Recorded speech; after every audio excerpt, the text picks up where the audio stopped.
अस्सलाम वालेकुम नाज़रीन, नौशर अफरोज़ खां मोहम्मद इकबाल राजपर जी ख़बर ॾींदा आलूं। नौशर अफरोज़ में सिंध तरक्की पसंद पार्टी जे सॾ ते शहीद इल्ताफ़ जिसकाणीअ जे क़त्ल ख़िलाफ़ कारकुननि पारां एहतजाजी मुज़ाहिरो करे प्रेस क्लब अॻियां अलामती बुख हड़ताल कई वई। उन मौक़े ते अॻुवाणनि हबीब मशहूरी, मोहम्मद इकबाल राजपर, असद चांडियो, सिकंदर कलोड़ो चयो त SDP अॻुवाण इल्ताफ़ जिसकाणीअ खे हथियारबंद गोलियूं हणी बेदर्दी सां क़त्ल कयो आहे, जंहिं अमल जी सख़्त लफ़्ज़नि में मुज़म्मत करियूं था।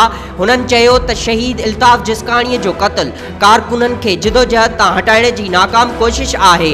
सिंध जे मसइलनि ते हलंदड़ जिदोजहद तां का बि ताक़त SDP जे कारकुननि खे हटाए नथी सघे। हुननि मुतालबो कयो त इल्ताफ़ जिसकाणीअ जे क़ातिलनि खे जल्द गिरफ़्तार करे शहीद जे खून सां इंसाफ़ कयो वञे, ॿी सूरत में सख़्त एहतजाज कयो वेंदो।